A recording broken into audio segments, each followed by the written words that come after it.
네, 오늘 누가복음 7장 방금 읽은 말씀을 중심으로 주보랑은 제목을 조금 바꿔서 합당함이라는 제목의 말씀을 나누겠습니다. 본문은 예수님께서 한 백부장의 종을 고쳐주셨다라고 하는 단순한 내용을 담고 있습니다. 우리가 종종 들어보기도 했고 어렵지 않은 내용인데 이 내용 속에는 예수님이 그간 만나본 적도 없다라고 하셨을 만큼 엄청난 믿음이 나오는 그런 본문이기도 합니다. 예수님이 우리를 보면서 이렇게 칭찬하시면 야, 너 정말 믿음 좋다. 너만한 믿음을 본 적이 없다. 이렇게 말씀하시면 기분이 어떨까요? 좋을까요? 좋겠죠? 그리스도인이라는 말은 곧 믿음으로 사는 사람이라는 말인데 그렇기에 그 믿음이 무엇인지 보여주는 오늘 본문은 참 중요하다고 할 수 있을 겁니다. 다시 함께 읽었던 말씀을 보면서 우리에게 가르치시는 믿음이 도대체 뭐가 믿음인지를 같이 확인하시기를 바랍니다. 어느 백부장의 종이 병들어 죽게 되었다 이렇게 시작을 하는데 백부장은 예수님에 관한 이야기를 어디서 듣고 그에게 유대인 장로들을 보내서 예수님에게 유대인 장로들을 보내서 종을 고쳐달라 이렇게 요청을 합니다. 2절 3절 보면 이렇게 되어 있는데 백부장 사랑하는 종이 병들어서 죽게 되었더니 예수의 소문을 듣고 유대인의 장로 몇 사람을 예수께 보내 오셔서 그 종을 구해주시기를 청한지라 이렇게 되어 있죠. 여기서 나오는 백부장은 이스라엘을 식민 통치하던 로마의 군인을 말합니다. 되게 군인들은 식민 지배 하에 있던 사람들과 사이가 좋기가 어려웠습니다. 이게 상식적인 건데 일제 강점기 때 일본 그 군인들하고 우리나라 사람들의 관계를 생각해 보면 좀 더 공감이 갈 겁니다.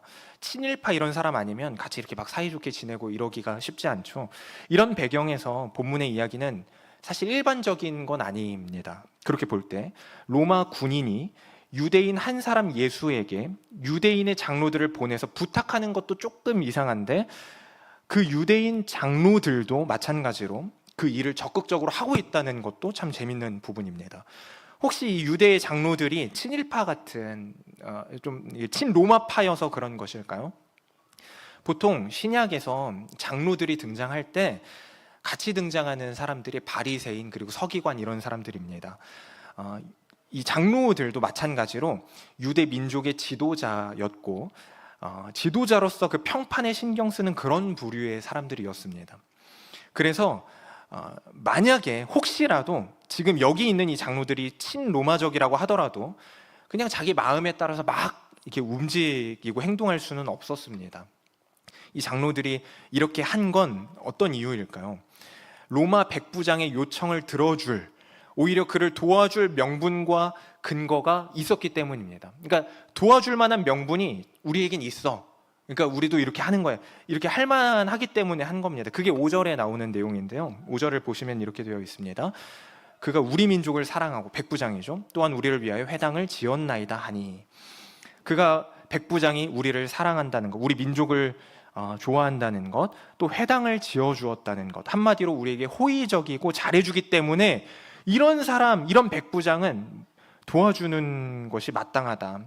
우리에게도 도움이 되고 유익이 되는 일이다. 이를 도와주는 것은 이런 판단이 있었던 겁니다. 그들의 판단의 근거가 여기서 뭐죠? 자신들에게 도움이 되고 유익이 되기 때문이라는 거죠. 그래서 예수님께 이렇게 말합니다. 4절 함께 볼까요? 제가 읽겠습니다. 이에 그들이 예수께 나와 간절히 구하여 이르되, 여기서 말하는 간절히 구하는 사람은 백부장이 아니라 장로들입니다. 이 일을 하시는 것이 이 사람에게는 합당하니이다. 이렇게 말하죠. 백부장을 도와주는 것은 합당한 일이다. 이렇게 말하고 있어요.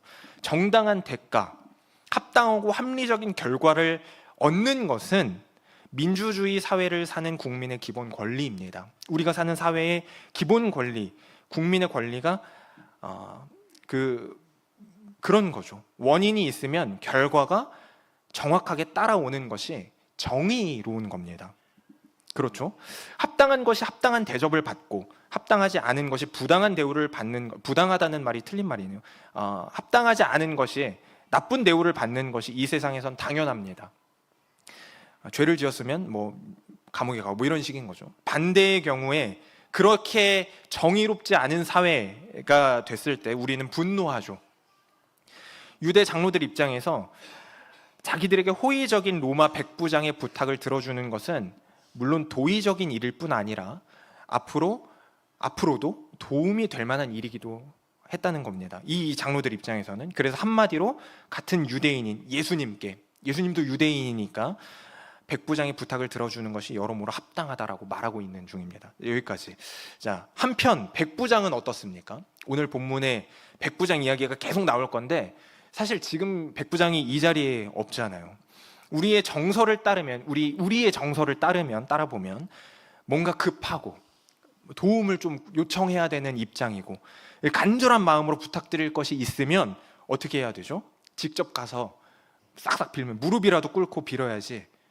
맞잖아요. 근데 백부장은 남을 보냅니다. 자기가 안 가고 남을 보내요. 체면 때문일까요? 어떤 뭐 지위가 있고 나는 그래도 식민지의 군인이고 장군인데 이런 모습을 보니까 백부장이 진정성이 없다 이렇게 생각되십니까? 그렇게도 평가할 수 있을까요? 근데 그렇지 않습니다. 말 그대로 이 백부장은 자기가 직접 가지 않고 장로들을 보냈습니다. 그런데 본문 전체의 맥락을 미루어 볼 때 이 백부장이 잔머리를 써서 예수님 유대인이니까 유대인 사람들, 그 중에서도 평판 높은 사람들을 보내면 좀 이렇게 이야기가 잘 통하겠거니 하는 식의 잔머리를 써서 그게 더 전략적이라고 생각해서 이렇게 한 게 아니라는 게 나옵니다. 그는 장로들의 말대로 그가 우리를 사랑하나이다라고 장로들이 백부장을 평가했잖아요. 그렇게 말했던 장로들의 말처럼 유대 민족을 깊이 이해하고 또 존중하고 있었습니다. 그래서 군인 출신이자 동시에 백부장은 누구냐면 이방인이에요. 유대인 입장에서 보면 유대인이 이방인을 만나는 게 어떤 의미인지 백부장이 알았던 겁니다. 그래서 본인이 직접 예수님을 찾아가는 것보다 같은 민족끼리 만나게 하는 게 더 좋겠다고 생각을 한 겁니다. 잔머리가 아니라 배려요, 존중인 거죠. 근데 물론 그렇다고 하더라도 이렇게 존중하고 배려하는 이 모습이 핵심인 건 아닙니다. 핵심은 뒤에 나오는데 6절부터 보면 이렇게 되어 있습니다. 함께 볼까요? 예수께서 함께 가실새, 여기서 이제 그 장로들의 요청을 듣고 예수님이 가셨다 그 말이에요. 백부장 집으로 향하고 있는데 백부장 집이 얼마 남지 않았을 때 백부장이 또 사람을 보내는데 벗들을 보내어 이르되 주여 수고하지 마옵소서 내 집에 들어오심을 나는 감당하지 못하겠나이다. 그러므로 내가 주께 나아가기도 감당하지 못할 줄을 알았나이다. 내가 못 나가겠다 그거죠. 왜냐하면 내가 감당하지 못한다는 걸 아니까, 못하겠다고 생각하니까. 그래서 나도 못 나가고 우리 집에 오는 것도 못 받겠다 이 말이거든요. 말씀만 하사 내 하인을 낫게 하소서라고 벗들을 통해서 이야기하고 있는 겁니다. 나도 남의 수하에 든 사람이요 내 아래에도 병사가 있으니 이더러 가라 하면 가고 저더러 오라 하면 오고 내 종더러 이것을 하라 하면 하나이다. 지금 백부장은 자신이 예수님을 맞이하는 일을 감당하지 못하겠다고 말하고 있는데 예수님이 쫄병이 아니라 종이나 다른 쫄병이 아니라 벗들을 보내서 이야기를 하죠. 로마인이 식민지 백성인 이 유대인 한 사람에게 감당하지 못하겠다, 내가 당신을 감당하지 못한다라고 표현하는 게 그냥 일반적으로 생각하면 굉장히 어색한 표현입니다. 근데 감당하지 못한다에 해당하는 이 단어는 충분하지 않다, 자격이 없다 이런 의미를 갖고 있는 단어거든요. 이 감당하지 못한다를.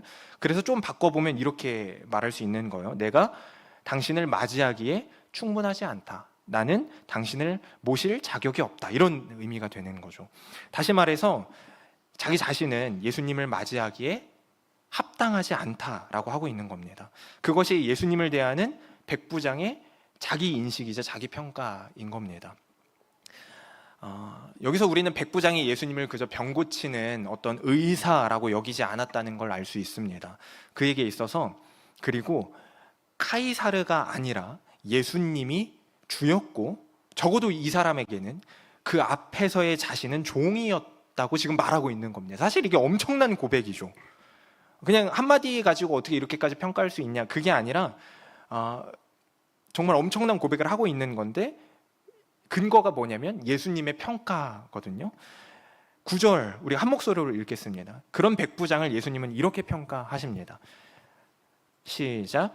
예수께서 들으시고 그를 놀랍게 여겨 돌이키사 따르는 무리에게 이르시되 내가 너희에게 이르노니 이스라엘 중에서도 이만한 믿음은 만나보지 못하였노라 하시더라. 정말 놀라운 평가죠. 그렇게 보면 성경에 이 백부장 같은 사람도 사실 몇 없습니다. 가만히 생각해 보세요. 이 백부장은 사람에게 좋은 평가를 받는데 심지어는 자기랑 같은 편 이런 게 아니라 식민지, 그러니까 친해질 수 없는 사람들에게도 호의를 얻어낼 만큼의 좋은 평가, 그만큼의 덕을 가진 사람이에요.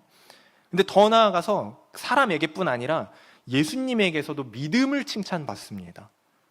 그게 백부장이죠. 그런데 이 백부장과 예수님의 관계가 어떻게 이렇게 됐을까요? 사실 제자로 막 따라다니고 이런 것도 아니었는데, 백부장 입장에서는 아직 기적을 베푸는 걸 직접 본 것도 아니었을 거고, 자기 종도 나은 게 아니니까 계속 죽어가고 있는 상태거든요. 현실은 바뀌지 않았는데 백부장은 엄청난 믿음을 지금 고백하고 있는 거예요. 뭐가 백부장으로 하여금 이런 고백을 하게 했을까요? 바로 복음입니다. 갑자기 여기서 복음이 왜 나오냐, 그게 아니라 복음을 들었다는 게 성경에 나와요. 우리가 방금 읽은 본문 3절입니다. 3절에 보면 백부장이 예수의 소문을 들었다 이렇게 되어 있어요. 여기서 들은 소문이 저도 그냥 병을 잘 고친다 이런 소문을 들었겠거니 라고 생각을 했는데, 성경을 계속 쭉 보니까 그게 아니었습니다.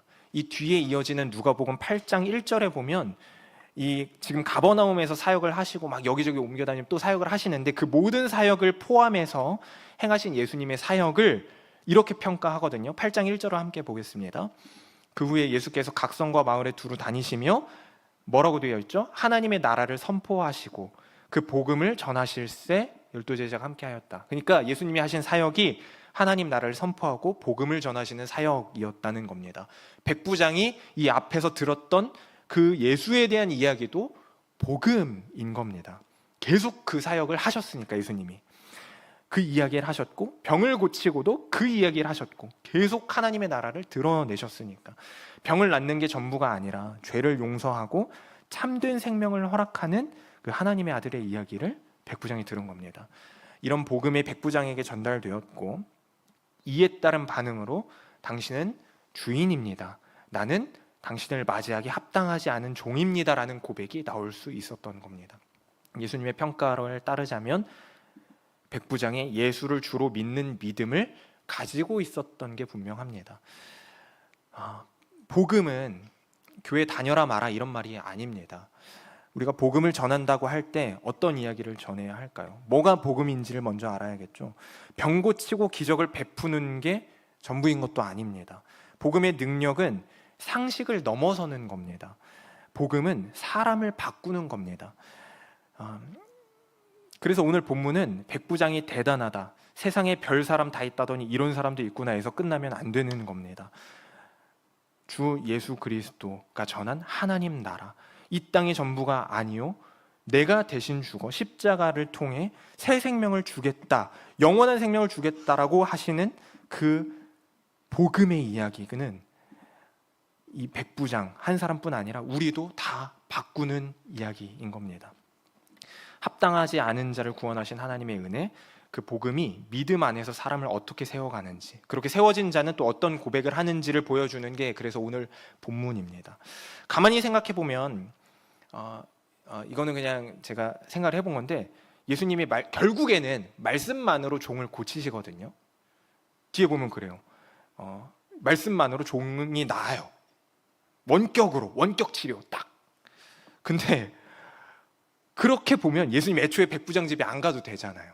그렇죠? 입장시장 3길 5-8에 있는 누구누구 다리 나아라 이렇게 말하면 딱 낫고, 원격으로 그렇게 할 수 있는 거 아닙니까? 근데 예수님은 가십니다. 오늘 말씀의 병행 본문이 이제 마태복음에 나오는데 8장에 나오는데, 여기에 보면 예수님이 직접 내가 가서 고쳐주리라 이렇게 말씀을 하시고 가시는 거거든요. 진짜 적극적으로 예수님이 직접 가시려는 모습이 나옵니다. 왜 이렇게 하시는 걸까요? 예수님 보통 이렇게 사역하시거든요. 다 하실 수 있는 분인데 직접 가시고 그 길을 걸으시고 만나시고 만지시고 이렇게 사역을 하세요. 왜일까요? 바로 내가 주님을 믿습니다 라는 그 말뿐이 아니라 진짜 그 실제적인 고백을 받으시기 원하시기 때문입니다. 그의 고백을 받을 뿐 아니라 백부장의 고백을 받을 뿐 아니라 우리에게도 알려주시려는 겁니다. 종은 사실 이미 말씀과 동시에 나았습니다. 죽을 병이라던 종의 그 나음 자체는 마치 아무것도 아니라는 듯이 말씀하는 즉시 종이 나았습니다. 간절해서 나은 것일까요? 그렇지 않습니다. 여기 본문, 오늘 읽은 본문에 분명히 간절히 구하되 이렇게 나와 있잖아요. 4절에 그렇게 나와 있죠. 예수께 나와 간절히 구하여 이르되. 이 간절함은 장로들의 간절함이에요. 그러니까 장로들이 간절히 구했다 이거거든요. 그리고 또 여기 3절에 보면 이렇게 되어 있죠. 몇 사람을 예수께 보내어 오셔서 그 종을 구해 주시기를 청한지라. 그러니까 와서 뭐 이렇게 해달라는 식으로 되어 있지만 저 말도 백부장이 제발 와주세요 이게 아니라 장로들이 그렇게 해달라 이렇게 하는 말이에요. 이렇게 막 어떤 뭐 간절함도 아니고 뭔가 멋지게 말해서 이렇게 된 거가 아니라는 말입니다. 그 고백, 주는 주님이요 나는 합당하지 않은 자입니다 라는 그 실제적인 믿음이 살게 한다는 걸 오늘 말씀을 통해 우리 모두에게 말하고 계신 겁니다. 한편 그렇게 볼 때 예수님이 놀랍게 여겼다, 이 백부장의 믿음을 놀랍게 여겼다라고 이렇게 표현을 하셨는데 이 말에 쓰인 단어가 좀 재밌거든요. 예수님이 백부장 믿음을 이렇게 고백할 걸 몰라서 깜짝 놀랐다라는 의미는 아니겠죠. 이 단어에는 이상하게 여긴다라는 의미가 담겨 있어요. 예수님이 이상하게 여긴다라는 의미도 같이 담겨 있는 겁니다. 물론 백부장의 믿음을 높이 세우시는 의미에서 놀랍게 여겼다라고 표현하신 거고 기도하지만 그렇게 반응하신 거고 동시에 이상하게 여겼다라는 의미도 같이 있다는 거예요. 백부장의 믿음의 고백이 진짜라는 뜻을 갖고 있음과 동시에 이만한 믿음이 이스라엘에 없다는 것이 이상한 일이라는 말이기도 합니다. 이스라엘에는 이만한 믿음이 없다는 게 이상한 일이다라는 의미를 갖고 있다는 거예요. 우리 안에는 어떤 믿음이 있습니까? 이스라엘은 이스라엘대로 그렇다 치고 우리는 어떻죠? 예수님의 반응과 평가가 어떨까요? 우리의 믿음이라고 하는 걸 보실 때 우리도 모르는 사이에 유대 장로들이 하는 것과 같은 어떤 원인과 결과, 그 합당함의 공식을 우리의 믿음에도, 우리의 교회에도 그대로 적용하고 있을지도 모릅니다. 그런 생각이 들었어요. 우리는 자주 헌신, 어떤 희생을 말하면서 어떤 열심에 대한 사람들의 반응이 없을 때 쉽게 지칩니다. 근데 이렇게 했는데 뭔가 반응이 없어. 보이지 않는 곳에서 열심히 해서 다 좋은데 근데 사람들의 반응이 없으면 속상해하고 답답해하고 상처받고 그러죠. 칭찬받지 못하거나 이해받지 못하면 나 이만큼 했으니까 좀 쉬고 싶은데 뭐 이런 식으로 이해받지 못하면 억울해하거나 속상해하고 그것을 넘어서 어떻게 되죠? 화를 내기도 합니다. 우리가 사역을 할 때 어떤 사역을 할 때 그걸 하는 이유가 무엇입니까? 그 일을 그런 방식으로 하려고 하는 이유는 또 무엇일까요? 그렇게 하는 것이 합당하다고 말할 때 이 사역은 이렇게 하는 게 좋아요 라고 말할 때 그 근거는 어디에 있는 걸까요? 이런 것들을 우리가 점검해야 합니다. 더 나아가서 어쩌면 우리도 모르는 새 교회 공동체 아니면 사람을 상대할 때 뿐만이 아니라 하나님께도 그런 공식을 들이대고 있는 건 아닌지 또 돌아보아야 합니다. 내가 휴가까지 반납하고 이렇게 사역을 했으면, 헌금을 그만큼 했으면, 기도를 그만큼 드렸으면 그에 합당한 무언가가 주어져야 하는 것 아니냐라는 식입니다. 그만큼 우리 인생이 뭐 더 좋은 거 받고 이런 게 아니더라도 좀 평화로워야 되는 것 아니냐 하는 식인 겁니다. 하나님만큼 그렇게 보면 정의롭지 못한 분도 없게 느껴지기도 하죠.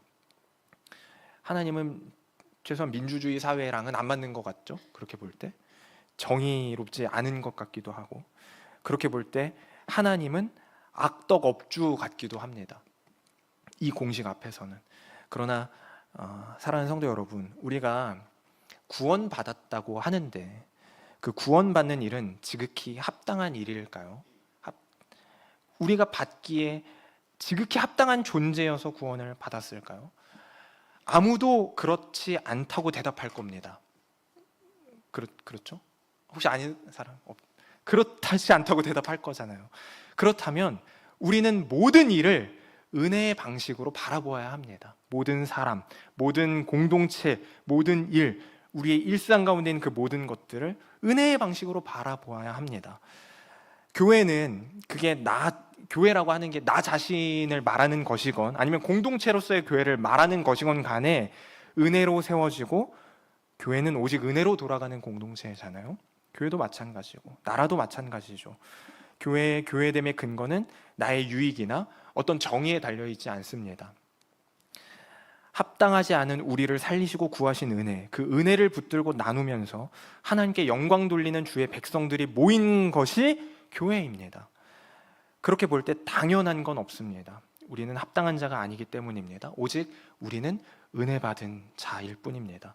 그리고 그렇다면 더 나아가서 은혜에 합당한 자로서의 책임을 우리가 다 하고 살아야 합니다. 다 하면서 살아야 합니다.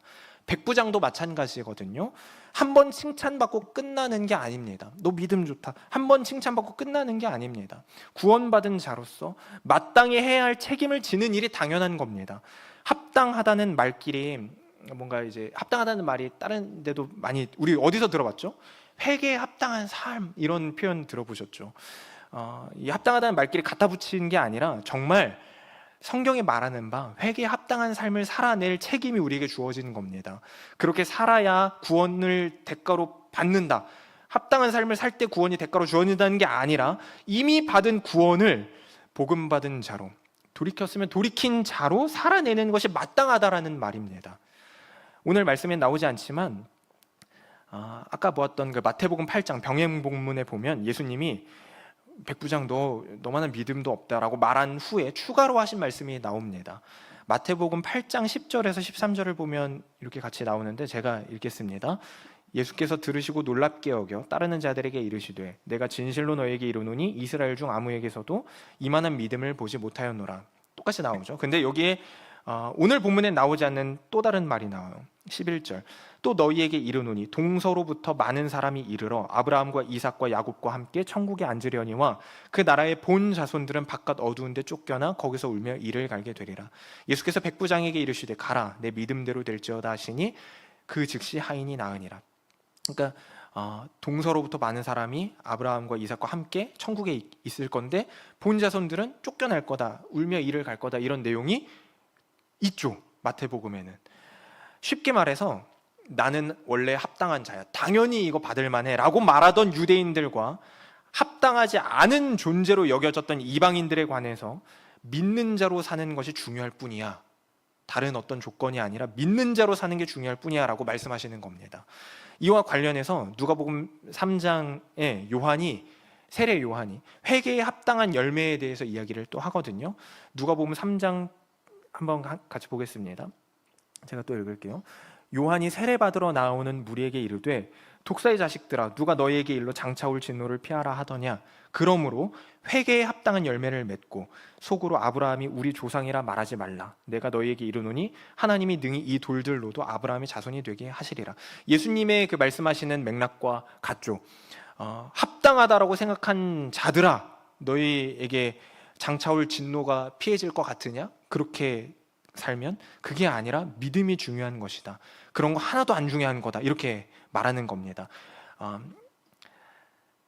회개에 합당한 열매를 맺어야 된다 이렇게 말하죠. 그래서 사람들이 그거 어떻게 하는 거냐 이렇게 물어봅니다. 우리도 궁금하잖아요. 그래서 뭐 어쩌라고, 이게 궁금한 거 아닙니까? 10절부터 나옵니다. 3장 10절인데요. 무리가 물어 이르되 그러면 우리가 무엇을 하리이까? 대답하여 이르되 옷 2벌 있는 자는 옷 없는 자에게 나눠줄 것이요. 이게 지금 이야기하는 거예요. 회개 합당 열매와 관련해서 먹을 것 있는 자도 그렇게 할 것이니라 하고, 세리들도 세례를 받고자 하여 와서 이르되, 세리들이 이제 물어봅니다. 어떻게 하라는 겁니까? 선생이여 우리는 무엇을 하리이까 하매 이르되 부과된 것 외에는 거두지 말라 하고. 이 사실 되게 재밌는 부분인데 집중해서 같이 볼까요? 14절. 군인들도 물어 이르되 그래서 뭐 어떻게 하라는 겁니까? 그렇게 하자 사람에게서 강탈하지 말고 거짓으로 고발하지 말고 받는 급료를 족한 줄로 알라. 되게 재밌죠. 어떻게 하라는 겁니까? 그 자리에 보내신 자의 뜻을 따라 믿음으로 살아내라 이 말입니다. 쉽게 말하면 옷을 아끼고 돈을 과하게 하거나 강탈하고 거짓말하는 것은 다 자기 유익을 위해서 하는 거잖아요. 맞잖아요. 괜히 뭐 사이코패스라서 강탈하는 게 아니라, 괜히 고발하는 게 아니라 자기 어떤 이득을 바라고 그렇게 하는 거잖아요.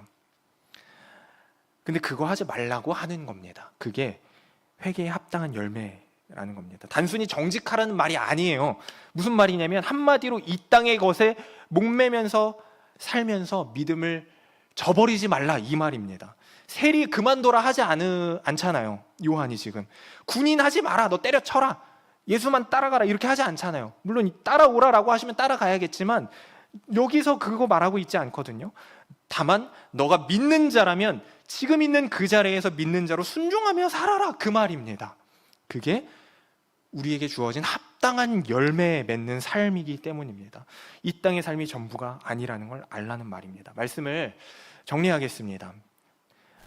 오늘 본문의 백부장은 참 멋있지 않습니까? 정말 멋있는 것 같아요. 사람에게도 칭찬받지만 동시에 이렇게 예수님한테 믿음을 칭찬받는 거 얼마나 멋있어요. 주변에 저 이제 학교에 보면 김다니엘, 뭐 박이삭, 뭐 이런 성경 인물들을 이름으로 이렇게 쓰는 분들이 많은데, 제가 봤을 때는 백부장도 그런 이름 붙일 만한 사람이에요. 분명히 이름이 안 나와서 그렇지. 제가 백부장이라고 이름을 지으면 바로 500부장이 되기 때문에 더한 칭찬 기대해 볼 수 있잖아요. 이런 쓸데없는 생각도 해봤지만 어쨌건 그런 부러울 만한 사람이 멋있죠. 사실 그게 사실이잖아요. 근데 사실 우리는 백부장이 아닙니다. 저도 알아요. 회당을 지은 것도 아니고 사회적으로 어떤 뭐 덕을 많이 쌓은 것도 아니잖아요. 뭐 그런 분들도 있으시겠지만 적어도 저는 아니더라고요. 그냥 부러울 수밖에 없는 자가 난가 보다, 이런 생각이 들었어요. 그러나 한편으론 오늘 본문에 나오는 또 한 사람, 누구죠? 말씀으로 즉시 살아난 종에는 대입해 볼 수 있을 것 같습니다. 우리를. 이 종은 기적의 당사자입니다. 죽을 뻔했는데 살아났습니다. 말씀으로. 근데 재미있는 건 낫기를 본인이 구한 건 아니에요. 그가 회당을 짓거나 이렇게 한 것도 아닙니다. 진짜 잘난 것 하나 없고 한 게 하나도 없는데 살아났습니다. 이름도 나오지 않고 뭘 하나 한 게 없는 이 종은 그러나 오직 은혜로 살아난 겁니다. 그리고 이 백부장의 종이기만 하던, 이 종의 입장에서 보면 백부장의 종이기만 하던 이전의 삶에서 이제는 주님의 종, 더 나아가 그의 친구요 자녀로 살 수 있는 삶을 새로 선물 받은 겁니다. 그가 할 수 있는 고백은 뭘까요? 나는 은혜 앞에서 아무것도 아니다. 합당해서 받은 거 아니다. 나는 예수 그리스도 앞에서 합당하지 않은 자다. 그래서 은혜 받은 자라는 말 말고는 할 수 있는 말이 없다 라는 고백이지 않겠습니까? 우리가 다르지 않습니다. 은혜 앞에서 우리가 합당하다고 내세울 만한 것은 하나도 없기 때문입니다. 그래서 오직 은혜 받은 자로 살아내야 할 뿐입니다. 우리는 오직 주를 믿는 믿음으로 살아내야 합니다. 믿는 일은 어떻게 한다고 했습니까? 말씀만 하셔도 낫겠나이다. 이 백부장이 했던 그 고백이 힌트입니다. 내 기준으로 내 어떠함을 내세우고 내 목소리를 크게 내는 것이 아니라 주님의 말씀을 그저 듣는 것, 보는 것, 순응하고 믿음으로 순종하며 살아내는 것이 바로 믿음, 그 믿는 일입니다. 반대의 예가 있죠. 성경에도 회심 전에 나아만 이야기, 우리가 다 잘 알고 있지 않습니까? 내가 여기까지 왔는데 나와봐야 되는 거 아니야? 적어도 이렇게 말했던 그 나아만이 반대의 예로 들만한 인물이라고 할 수 있을 거예요. 그가 분노한 이유가 뭘까요? 자기가 응당받아야 할 그 합당한 대우를 받지 않았기 때문입니다. 그렇다고 생각을 했으니까. 자기 자신을 어떻게 평가하는지가, 우리가 우리 스스로를 어떻게 평가하는지가 우리의 행동과 반응을 결정하는 겁니다. 그러나 사랑하는 성도 여러분, 그런 어떤 분노가 아니라, 그런 어떤 잘못된 자기 인식이 아니라 믿는 자로서 살아내시기 바랍니다. 그리고 믿는 자의 평안이 우리 모두에게 있기를 바랍니다. 더 나아가 현실 속에서 은혜 받은 자의 합당한 삶을 살아내는 모두 되시기 바랍니다. 백부장의 사랑하는 종, 그가 죽어가는 그 상황, 그게 백부장이 마주한 현실입니다. 우리 곁에 당면한 수많은 일들이 있죠. 여러 가지 고난이라고 부를 만한 일들이 있습니다. 그런데 그게 우리의 현실입니다. 그게 근데 전부가 아니라는 걸 우리가 알고 있습니다. 어떤 자격도 조건도 우리는 합당하지 않지만 죽을 우리를 위해 대신 십자가에 죽으셨다 부활하신 예수로 인해 얻게 된 새 생명이 우리에게 주어져 있다는 것을 믿으시기 바랍니다. 담임 목사님의 표현으로는 새 운명이 우리에게 주어졌다는 걸 아는 자가 된다면 우리는 우리의 현실 또한 다르게 해석하고 다르게 반응할 수 있게 될 겁니다. 그렇게 시끄러운 세상 속에서 매일 매 순간을 믿음으로 살아내는 모두 되시길 바랍니다. 기도하겠습니다. 살아계신 하나님, 오늘 말씀을 통해 그동안 어쩌면 이렇게 했을 때 이런 대우받고 이런 반응이 돌아오고 이 일은 이렇게 행하고 하는 것이 합당한 거야 라고 큰 목소리를 내면서 잘못된 나의 인식, 자기 판단을 한 자로 그렇게 살고 있진 않았는가 돌아보게 하시니 감사합니다. 본문에 나오는 장로들처럼 우리의 유익이 되면 그렇게 하는 게 당연한 거 아닙니까? 그게 좋은 일이니 그렇게 하십시오라고 하나님을 향해서도 떠들고 있었지는 않았는가 돌아보게 하시니 감사합니다. 그리고 동시에 진짜 주님이 칭찬하시는 믿음이 어떤 믿음인지, 어떤 것인지, 또 어떻게 살아내는 것인지를 보게 하시고 알게 하시니 감사합니다. 내 목소리는 죽이고 다만 주 앞에서 나는 합당하지 않은 자입니다. 다만 주님의 말씀을 듣기를 원합니다. 그 말씀을 따르는 삶을 살아내길 원합니다. 이렇게 고백하는 자, 그런 자가 우리 될 수 있도록 주님 붙들어 주옵소서. 연약한 우리가 이 삶 속을, 이 현실 속을 살아낼 때 주님 우리에게 믿음을 더하여 주시고 그렇게 하나님이 누구신지 또 내가 누구인지를 더욱 아는 온전한 지식과 지혜가 넘칠 수 있도록 주님 붙들어 주옵소서.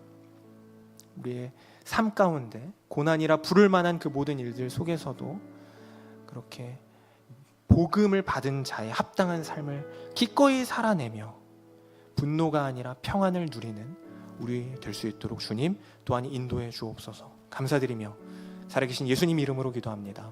아멘. 우리 주기도문으로 예배를 마치도록 하겠습니다. 하늘에 계신 우리 아버지여, 이름이 거룩히 여김을 받으시오며 나라가 임하시오며 뜻이 하늘에서 이루어진 것 같이 땅에서도 이루어지이다. 오늘 우리에게 일용할 양식을 주시옵고 우리가 우리에게 죄 지은 자를 사여 주는 것 같이 우리 죄를 사여 주시옵고 우리를 시험에 들게 하지 마시옵고 다만 악에서 구하시옵소서. 대개 나라와 권세와 영광이 아버지께 영원히 있사옵나이다.